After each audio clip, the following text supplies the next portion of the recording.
8. इधर सुनीता आंटी अथर्व के साथ गॉसिप कर ही रही थी कि हुसैन गायब हो गया और उधर किचन से उनके कुकर ने सीटी मार दी।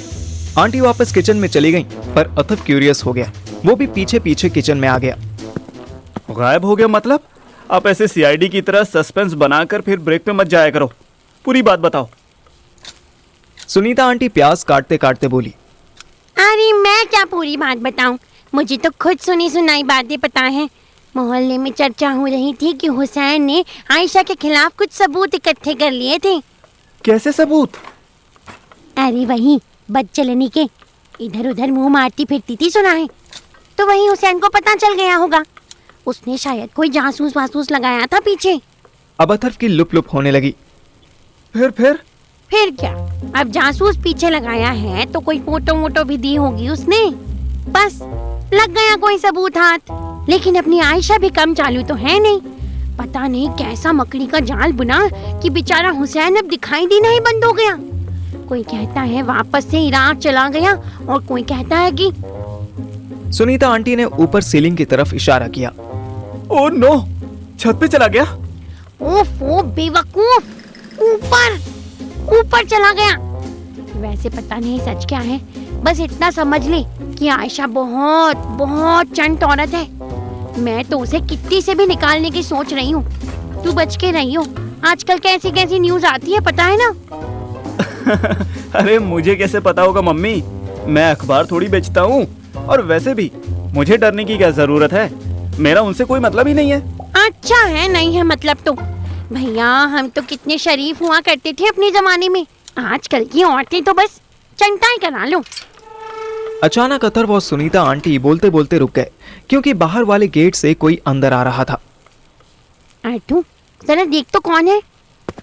अथर्व किचन से बाहर निकला ही था कि सर से पैर तक पहले कांप गया, फिर जबरदस्ती मुस्कुराता हुआ बोला, अरे आयशा भाभी जी, नमस्ते। अभी मम्मी आपकी ही बात कर रही थी। अच्छा, क्या बात कर रही हो सुमिदी, हमें भी सुनाओ। सुनीता आंटी ने अथर्व को घूर के देखा, फिर आयशा की तरफ मुस्कुराकर बोली, मैं कहाँ कुछ बोली, मैं तो बस यूं ही। हम समझ रहे हैं कि आप हमारे बारे में क्या बात कर रही थी। आयशा के इतना बोलते ही सुनीता आंटी और अथर्व की फेक स्माइल भी गायब हो गई। तुझे पता है मैं क्या बात कर रही थी? और नहीं तो क्या, आप पूछ रही होंगी कि आयशा इतने दिनों से आई क्यों नहीं, आखिर क्या बात हो गई, कहीं वो भी तो सऊदी नहीं निकल गई। हाँ कुछ कुछ ऐसा ही। चलो अच्छा हुआ आ गई, बता कैसे आना हुआ। आयशा भाभी वहीं कुर्सी पे बैठ गईं। बस बहुत दिनों से आपके हाथ की सादी सब्जी नहीं खाई थी, सोचा मिल भी लें और कुछ खा भी लें। और अथर्व, तुम्हारा क्या चल रहा है आजकल? अथर्व ने कोई जवाब नहीं दिया। उसने निगाह चुराई और सीधे छत की तरफ दौड़ गया। आजकल शर्माने लगा है बेचारा, अब तो बस इसकी नौकरी लगे और मैं इसका ब्याह कराऊं। अरे दी, शादी करने से पहले एक बात तो जान लो, मुझे तुम्हारी होने वाली बहू के बारे में पता चली है।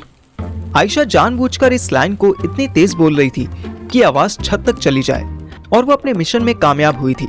अथर्व ने सुन लिया था कि नेक्स्ट गॉसिप श्रेया के बारे में होने वाली थी, लेकिन चंट आयशा भाभी ने एक लाइन लाउड बोली और फिर धीरे धीरे खुद खुद के बात करने लगी। अथर्व अब नीचे भी नहीं जा सकता था। क्या मुसीबत है बेंचो? मुसीबत में उसे एक ही नाम याद आता था।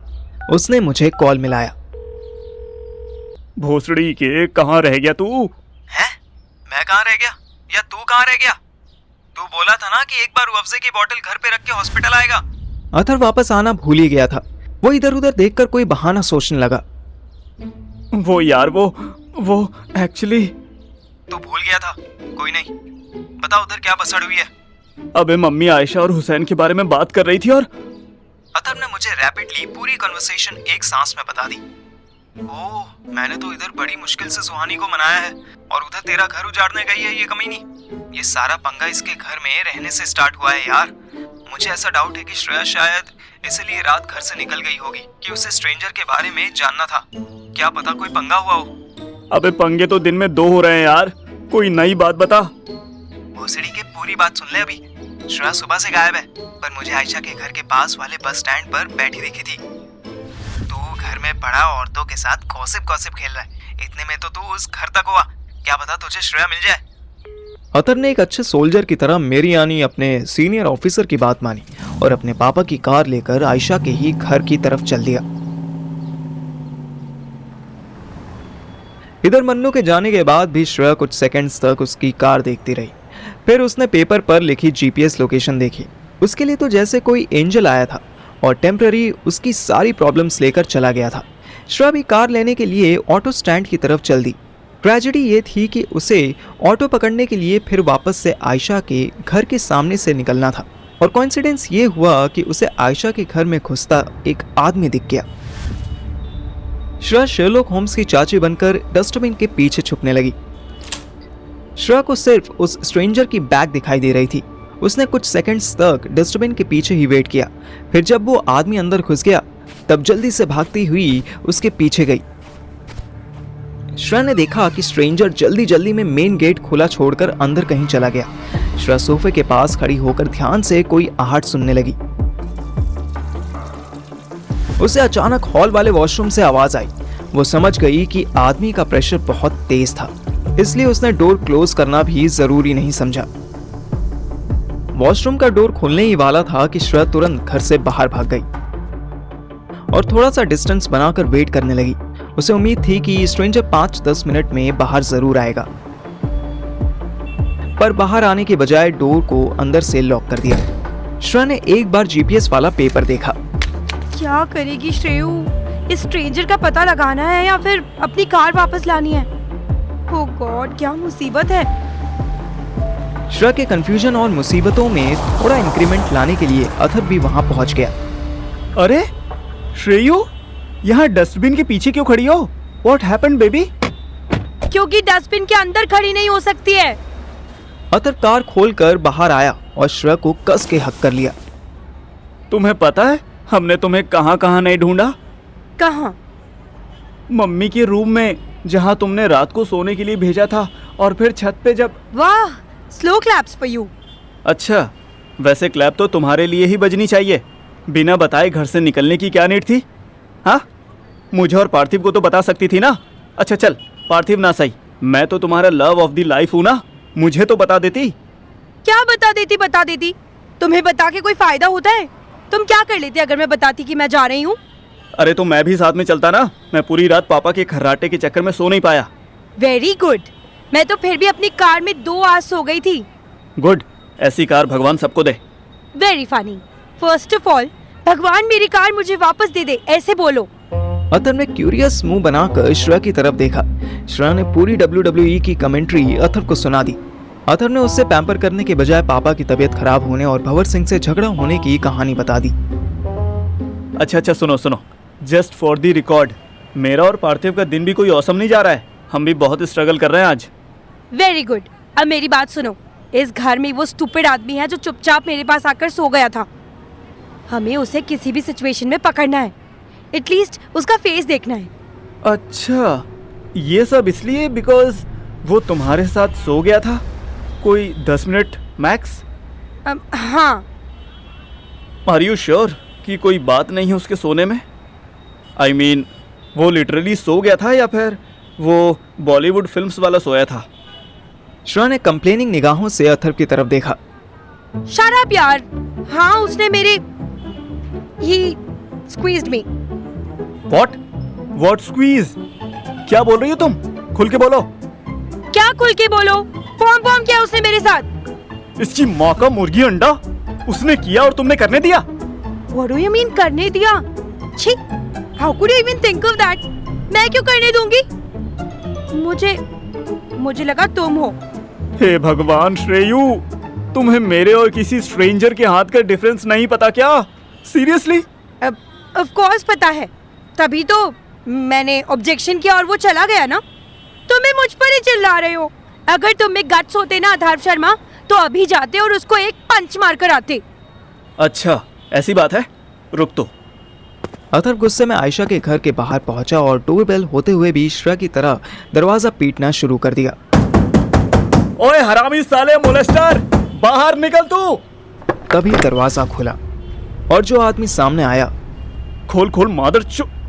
अरे सर जी, आप यहाँ कैसे? उसे देखकर अथर्व की फट के सनफ्लावर हो गई।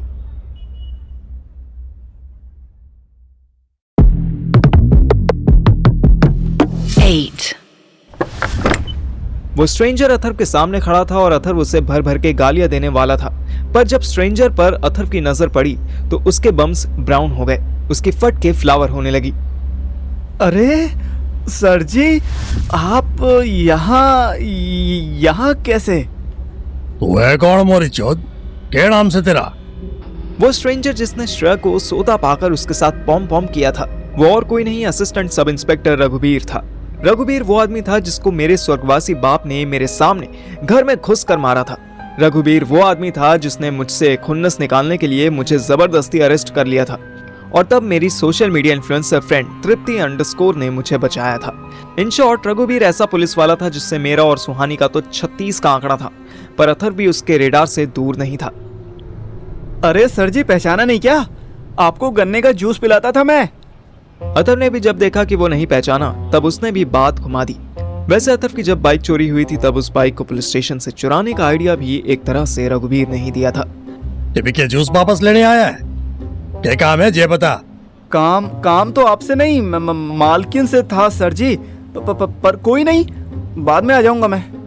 अथर्व जाने लगा था कि एएसआई रघुबीर ने उसकी गर्दन पकड़ ली। अरे थम जा, दौड़ा जा रहा है तू भी? क्या काम था मैडम से? हैं? जल्दी बता वरना मार मार के तेरी बुंड तोड़ दूंगा।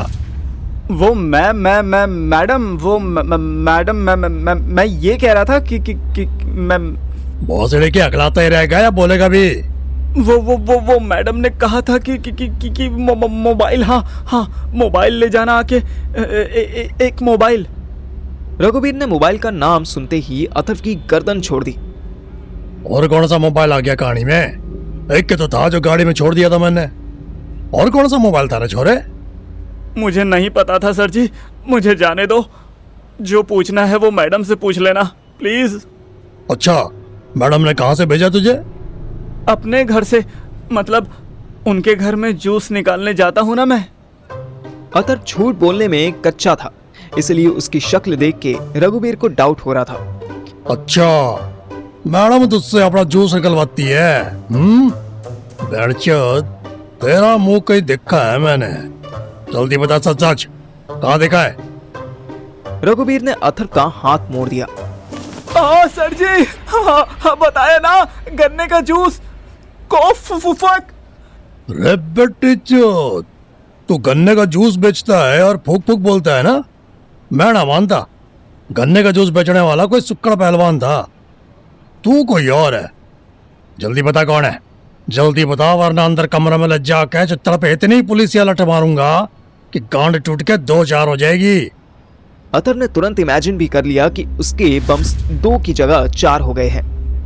सर जी माफ कर दो, मुझसे गलती हो गई जो मैं यहाँ आया। अरे छोड़ दो मुझे, लग रहा है मेरे हाथ में। रघुबीर ने अथर्व को जबरदस्ती खींचकर अंदर धकेला और दरवाजा बंद कर दिया। अभी तो कुछ किया ही ना मैंने, दर्द तो अब दूंगा मैं तुझे, चाहे तूने सच ना बताई तो। देखो रघुबीर सर, आपकी मुझसे क्या दुश्मनी है, मैं तो बस फोन लेने आया था। अरे मोरी चोद, तुझे मेरा नाम कैसे पता? अभी तो वर्दी भी ना पहनी मैंने जो तू नेम प्लेट देख ले। अरे वो मैं, आप जूस पीने आते थे ना। गर्दन छोड़ो। रघुबीर ने अथर्व को सोफे पर लिटाकर पीछे से उसकी गर्दन पकड़ ली। भोसड़ी के, तो मुझे जूस देने से पहले आधार कार्ड लेता था क्या, जो तुझे मेरा नाम पता पड़ गया है? सही सही बोल, कौन है तू? अथर्व की गर्दन और हाथ दोनों भयंकर दर्द हो रहे थे। रघुबीर अपना प्रेशर बढ़ाता जा रहा था। अचानक घंटी बजने से रघुबीर का ध्यान दरवाजे की तरफ गया और उसकी ग्रिप ढीली पड़ गई। अथर्व के लिए ये बढ़िया अपॉर्चुनिटी थी। उसने आसपास देखा तो एक मोटी सी बुक सोफे के पास गिरी हुई थी। अथर्व ने वो ही उठाई और 1 सेकंड में पलटकर रघुबीर के मुंह पर मारी। अरे कौन चौधे? बुक की स्पाइन रघुबीर की नाक पे लगी। अथर्व बुक लिए ही डोर ओपन किया। तो देखा सामने श्रेया खड़ी थी। उसने जल्दी से श्रेया का हाथ पकड़ा और तेज चलता हुआ वापस डस्टबिन के पीछे आ गया। क्या हुआ, तुम भाग क्यों आए?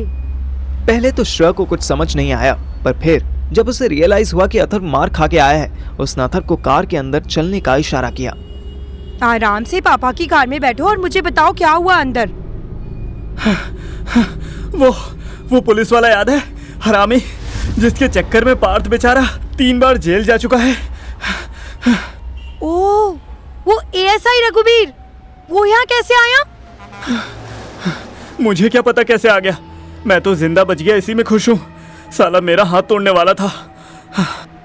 वो एक छोटा सा पुलिसमैन क्या बन गया? तुम डर गए उससे?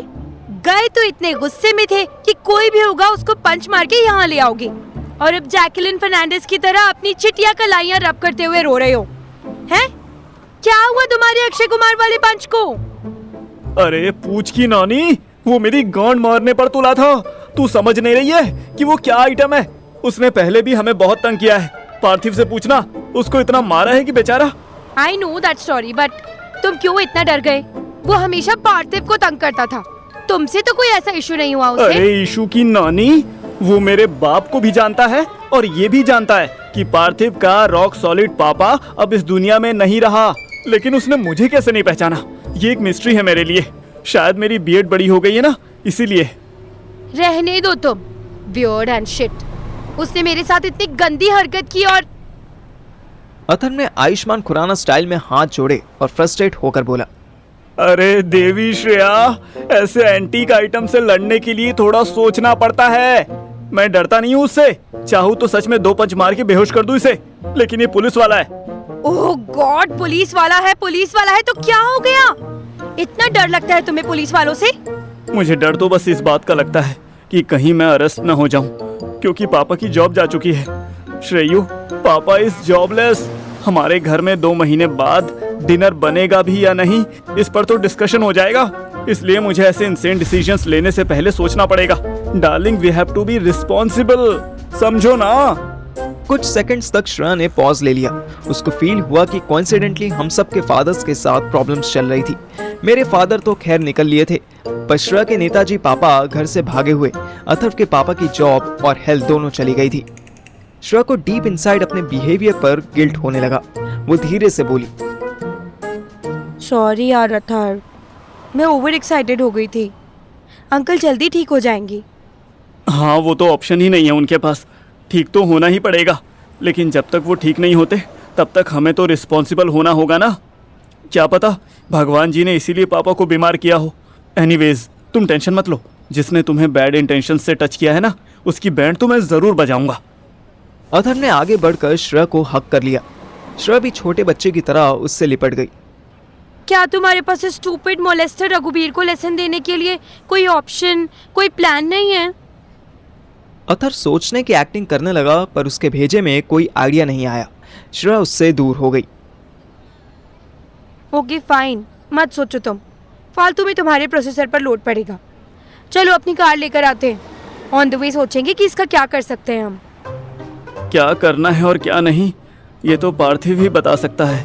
वो ऐसे रिवेंज कॉन्स्पिरेसी प्लान करने में एक्सपर्ट है कहाँ अभी वो? अरे बताया तो था, सुहानी के पापा के सर में रुआफजा फंस गया है, वही निकलवाने गए दोनों। और कोई होल नहीं मिला उन्हें रुआफजा पीने के लिए? अथर्व श्रेया को बिठाकर कार स्टार्ट करने लगा। अरे एक्चुअली पार्थिव अपने ससुर जी से बहुत प्यार करता है ना, तो एक बार में ही पूरी बोतल रुआफजा पिलाना चाहता था, दिल से लेकर दिमाग तक, ताकि सब मीठा हो जाए उनका। फालतू बकवास कर अपने आप को नॉर्मल करते हुए श्रेया और अथर्व दिल्ली नोएडा डायरेक्ट वे की तरफ चल दिए। जीपीएस के हिसाब से वहीं उसकी कार खड़ी थी। इधर मैं सुहानी के साथ हॉस्पिटल के कैंटीन में बैठा चाय पी रहा था, ऑल्दो मुझे उसमें से भी शरबत की स्मेल आ रही थी। सुहानी मेरे सामने मुंह लटका के बैठी थी। सुहू, बाबू आई एम सॉरी ना, मैं थोड़ी चाहता था कि भंवर सिंह के साथ। सुहू ने मुझे घूर के देखा। I mean, मेरे प्यारे ससुर जी के साथ ऐसा हो जाए। इनफैक्ट वो मुझे मार रहे थे ना, अगर वो और ब्रूटैलिटी करते तो मैं मर भी सकता था। देख, फिर भी मैं नाराज़ नहीं हुआ, फिर तू क्यों ऐसे एनिमल के रणबीर कपूर की तरह गुस्सा दिखा रही है? मैं तुझ पे गुस्सा नहीं हूँ यार, मैं अपने आप पर गुस्सा हूँ। एक्चुअली सैड हूँ। मेरी वजह से पापा की इतनी चोट लगी, मेरी वजह से तू इतना ह्यूमिलेट हुआ। मैंने सुहानी का हाथ पकड़ लिया।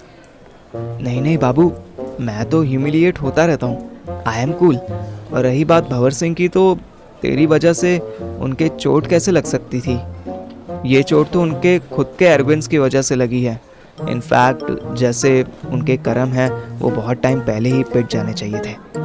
पार्थिव, कुछ भी मत बोल।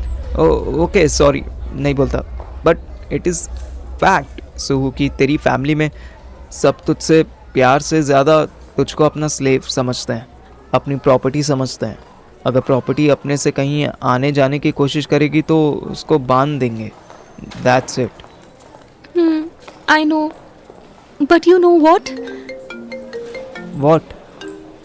बताती हूँ, तू पहले फोन रिसीव कर। नहीं, तू बता पहले, ये फ़ोन का चलता रहता है। अरे बोला ना रिसीव कर ले, शायद कोई काम का फोन हो। रियलिटी में तो मैं भी पहले फ़ोन ही चेक करना चाहता था। Hello sir. दूसरी तरफ से मेरी आवाज़ सुनते ही फ़ोन डिस्कनेक्ट कर दिया गया। फिर एक मैसेज आया। उसी कॉलर का मैसेज है क्या? He said mission will be start tonight. तुम्हें 20,000 और मिल जाएंगे, पर तुम दोनों सबसे पहले हल्द्वानी जाने की तैयारी करो। हमें आज ही निकलना होगा, सिर्फ मुझे और अथर को। नो, मैं भी तेरे साथ जाऊंगी।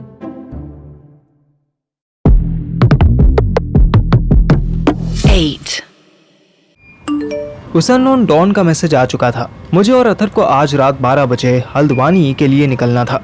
इस मिशन में स्पेशल इंस्ट्रक्शंस थी कि सिर्फ हम दोनों को ही मिशन पर जाना था, किसी को साथ नहीं ले जाना था। पर सुहानी अचानक जिद करने लगी। बात समझ सुहू, मैं आके तुझसे मिलता हूँ ना। नहीं, मुझे ट्रस्ट नहीं तुझ पे। तू हर बार ऐसे ही करता है। मैं तेरे साथ ही जाऊंगी। अरे ट्राई टू अंडरस्टैंड यार, ये मिशन डेंजरस हो सकता है बेबी। अच्छा, एट फर्स्ट शादी करना ही डेंजरस था हमारा। डिड यू रिमेम्बर कैसे मेरे चाचू मंदिर में झगड़ा करने आ गए थे? वो कैसे भूल सकता हूँ। गुड। उसके बाद हम अथर्व के उस बेवड़े चाचा के यहाँ गए। मामा, नॉट चाचा, गुंजन चाचा थे वो। Whatever he is, बट उनके यहाँ रहना कितना डेंजरस था, भूल गया? इतनी देर से सुहानी मुझे टॉन्ट कर रही थी। उसकी होशियारपुर वाली बात से एक छोटा सा टॉन्ट मुझे भी याद आ गया। हाँ हाँ, बहुत डेंजरस था, तेरे लिए भी और मेरे लिए भी। इनफैक्ट तेरे लिए तो ज्यादा। तुझे तो लड़का लड़की दोनों के साथ सेक्स करना पड़ रहा था। Too much dangerous for you. Shut up. वो मेरी मिस्टेक थी। I don't know what happened to me. वैसे स्वीटी कहाँ है अब? कैसी है वो? फक हर, जहाँ भी होगी परेशानी होगी। शी इज अ बिच, कभी खुश नहीं रह सकती वो। इतनी हेट्रेड क्यों है तेरे मन में उसके लिए? मैं उसे कैसे बताता कि जब हॉस्पिटल में उसकी मम्मी ने स्वीटी और मेरे लव अफेयर पर डाउट किया था, तब स्वीटी ने बहुत खुश होकर उस डाउट को हवा दी थी। छोड़, नेक्स्ट बता, और क्या डेंजर आ गए तेरी लाइफ में? अभी लास्ट नाइट ही अपने पड़ोस के हॉन्टेड हाउस की बालकनी में पूरी रात गुजारी है मैंने। कितनी डेंजरस होगी सोच। कोई भूत प्रेत मुझे उठा ले जाता तो? भूत प्रेत भी चुड़ैलों से बच के रहते हैं। सुहानी ने मेरे हाथ पर मारा। Shut up. तू कुछ भी कर ले, मैं तेरे साथ जा रही हूँ हल्द्वानी। समझ ले, हनीमून पर ले जा रहा है। टू बी प्रिसाइज, हमें हल्द्वानी के बाद नैनीताल जाना है। ओह वाओ, फिर तो मैं 100% चल रही हूँ। तू रोक सके तो रोक ले। मैंने उसका हाथ पकड़ा। Baby please try to understand. अगर तुझे कुछ हो गया तो? जो होना होगा साथ में होगा ना पार्थू। तू दुबई भी चला गया था मुझे छोड़कर। तुझे पता है एक एक दिन तेरे बिना रहना कितना टॉर्चर था मेरे लिए। तो क्या अब तू घर से भाग के जाएगी? ये ठीक होगा? आई एम ऑलरेडी मैरिड यार। हमारे पास पिक्चर है, हम मैरिज रजिस्टर भी करवा लेंगे। फिर तो पापा कुछ नहीं बिगाड़ पाएंगे ना। मैं सोचने लगा, वैसे तो owner killings usually rural areas में ही होती थी, लेकिन फॉर अ चेंज अगर भंवरे ने अपने भाई लोगों के साथ मिलकर दिल्ली में भी एक कांड कर दिया तो हम क्या कर लेंगे। मैं अभी कुछ डिसाइड करता इससे पहले ही सुहानी ने बड़े प्यार से मेरे हाथ पकड़ा और मुझे कन्विंस करने के लिए बटरिंग स्टार्ट कर दी। सुनना, इमेजिन कर, तू मिशन से लौटकर अपने होटल में आया है। बाहर स्नोफॉल हो रही है। मैं और तू एक ऐसे रूम में हैं जिसकी पूरी वॉल ग्लास की है। हमें बाहर बोनफायर जलती दिख रही है। ठंड से हम दोनों श्रिंक हो रहे हैं, पर फिर भी हमने अपने सारे क्लोथ्स उतार दिए हैं और एक ही ब्लैंकेट में घुस गए हैं। Imagine my warm body in your close arms. Just imagine Parth. Actually मुझे इमेजिन करके ही कुछ कुछ हो रहा था। सुबह मेरी बाहों में, बाहर इतनी ठंड, बॉनफायर, स्नोफॉल और नैनीताल। एक मिनट, ये तो जुलाई चल रहा था। इस सीजन में स्नोफॉल नहीं, रेनफॉल होती है। डार्लिंग, स्नो का नहीं, रेन का सीजन है। डोंट वरी, जब स्नोफॉल होगी ना तब हम पक्का चलेंगे।